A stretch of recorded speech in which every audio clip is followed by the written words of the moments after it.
झूठी तसल्ली। लेखिका सुमन बाजपेयी। सुमी की हर इच्छा उसके कहने से पहले पूरी करने वाला देव अब उसे तकलीफ देने लगा है। कार का दरवाजा खोलकर देव ने सुमी को अंदर बैठाया और फिर डिग्गी खोलकर व्हीलचेयर को उसमें रखा। जैसे ही वह कार में बैठा, सुमी ने उसे प्यार भरी नजरों से देखते हुए कहा, तुम्हारी तरह तुम्हारी कार भी हमेशा महकती रहती है। एक खुशबू इसमें से भी आती है, वनीला की खुशबू, और तुम्हारे परफ्यूम का भीनापन दोनों मुझे नशे में डुबोने लगते हैं। और तुमने मुझे जो अपने प्यार के नशे में डुबो रखा है, उसका क्या? मैं तेरे प्यार में पागल। देव गुनगुनाया। पागल तो हो, तभी तो इस हालत में भी। उसकी बात पूरी होती उससे पहले ही देव बोला, तो बताओ मल्लिका आजम, आज बंदे के लिए क्या आदेश है? जैसे ही रेड लाइट हुई, देव ने उसके गाल चूमते हुए कहा, आज यह मल्लिका अपने राजा को हुक्म देती है कि वह पहले उसका इंजेक्शन लगवाने डॉक्टर के पास ले जाए और उसके बाद कोई रोमांटिक फिल्म दिखाने ले जाए। सुमी हंसते हुए बोली, आपकी हर इच्छा को पूरा किया जाएगा महारानी। देव ने उसके हाथ को सहलाया। मैं जानती हूँ तुम मेरी इच्छाएं पूरी करने के लिए कुछ भी कर सकते हो। मेरी इस हालत के बाद भी तुमने मेरे सपनों को टूटने नहीं दिया, बल्कि टूट गए सपनों के एक एक टुकड़े को संजोकर उन्हें वापस एक खूबसूरत आकार देते हो। आखिर कब तक इन टुकड़ों को संभालते उन्हें फिर से उनकी जगह पर लगाने की कोशिश करते रहोगे? सुमी भावुक हो गई। जानते हो देव, तुम मेरे लिए किसी ड्रीम कैचर से कम नहीं हो। लोग तो बच्चों को नजर से बचाने के लिए ड्रीम कैचर को उनके बिस्तर के ऊपर टांगते हैं। मेरी जिंदगी में तुम वैसे ही ड्रीम कैचर हो, जो मुझे हर दुख हर परेशानी से बचाने में खुद के सपनों, अरमानों और खुशियों को दांव पर लगा रहा है।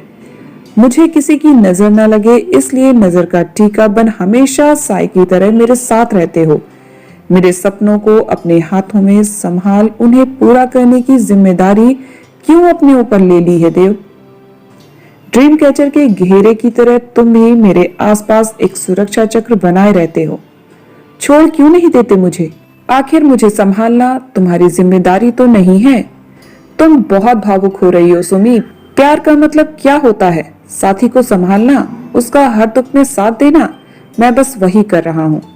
मैं जानती हूँ कि मेरे एक्सीडेंट के बाद मुझे खुश रखने और मेरे हर सपने को पूरा करना ही तुमने अपने जीवन का उद्देश्य बना लिया है। पर देव, मैं अब एक बोझ के सिवाय और कुछ नहीं हूँ। हमारे प्यार की खातिर आखिर कब तक मेरा बोझ उठाते रहोगे? मुझे छोड़ एक नई दुनिया क्यों नहीं बसा लेते हो? तुम्हारे घर वाले भी इस बात से कितने निराश हो गए हैं। अब हमारी शादी होने का तो सवाल ही नहीं उठता। तुम मुझे लाख इस बात के लिए मनाने की कोशिश करो, तर्क दो, पर मैं नहीं मानूंगी। सुमी, अगर शादी के बाद यह हादसा होता तो क्या मैं तुम्हें छोड़ देता? अगर मेरे साथ कुछ अनहोनी घट जाती तो क्या तुम मुझे छोड़ देती? अच्छा ही हुआ जो शादी से पहले यह हादसा हो गया, वरना सारी जिंदगी मैं इसी गिल्ट में जीती रहती कि मैं तुम पर बोझ हूँ। मैंने तुम्हारी खुशियों पर ग्रहण लगा दिया है। प्लीज देव, छोड़ दो मुझे। बस बहुत हुआ, मूड खराब मत करो। रोमांटिक फिल्म देखने जाना है ना? स्वीकार क्यों नहीं लेते कि मेरा जीवन अब एक बोझ है? मत लो अपने कंधों पर इतना भार। तुम्हें भी जीने का हक है, प्यार है, रहेगा हमेशा। जब तक तुम्हारे एक एक सपने को पूरा ना कर दूं, मैं साथ नहीं छोड़ूंगा। सुमी, मैं चाहता हूं कि आगे हम इस बारे में कोई बात ना करें। प्यार है और प्यार रहेगा, तो उस प्यार का साथ छोड़ देने की बात कर मेरे प्यार का अपमान और मेरी भावनाओं का मजाक मत उड़ाओ।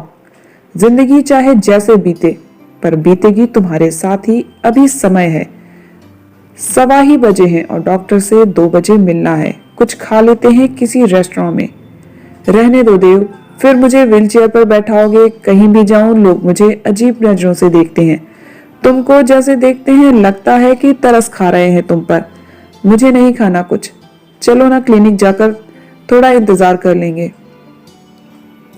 मुझे कोई फर्क नहीं पड़ता कि लोग मुझे देखकर क्या सोचते हैं। और सुमी, तुम्हें भी इस तरह की बातें मन में लाकर खुद को कमतर या हीन महसूस नहीं कराना चाहिए।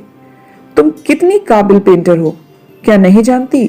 अपनी काबिलियत पर भरोसा रखो, कमियों पर ध्यान मत दो। जीवन में कब कौन सा उतार चढ़ाव आ जाए किसको पता होता है। तुम्हें वापस अपने पैरों पर खड़े होना है, मेरे साथ मिलकर जिंदगी की खूबसूरती को महसूस करना है। इसलिए अपने को बोझ मानना बंद करो। तुम्हें रेस्टोरेंट में नहीं जाना तो कोई बात नहीं, मैं बर्गर पैक कराकर ले आता हूँ। मजे से कार में बैठकर खाएंगे और रोमांटिक गाने सुनेंगे। देव बोला, तुम्हें कैसे समझाऊं देव कि मैं अब कभी नहीं चल पाऊंगी। तुम चाहे जितना मेरा साथ दो, लेकिन मैं ही अब कुछ ऐसा करूंगी कि तुम मेरा साथ छोड़ दो। कार में बैठे बैठे वह जाते हुए देव को देख सोच रही थी। सुमी आजकल बस यही सोचती रहती है कि कैसे देव को अपनी जिंदगी से दूर करे। वह है कि हट करके बैठा है कि चाहे सुमी शादी ना करे लेकिन वह फिर भी उसका ख्याल रखेगा। क्लिनिक आने पर देव व्हीलचेयर पर उसे बैठाने लगा तो वह बोली, प्यार अपनी जगह है पर जिंदगी की सच्चाई अपनी जगह। प्रैक्टिकल नहीं है तुम्हारी सोच देव, पूरी उम्र पड़ी है अभी तुम्हारी।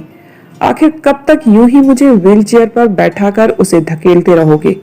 सारी जिंदगी क्लिनिक के अंदर ले जाते हुए देव बोला, मत बनो मेरी ड्रीम कैचर प्लीज। वह बुदबुदाई, मिस पारिक, इंजेक्शन से काफी फर्क पड़ा है।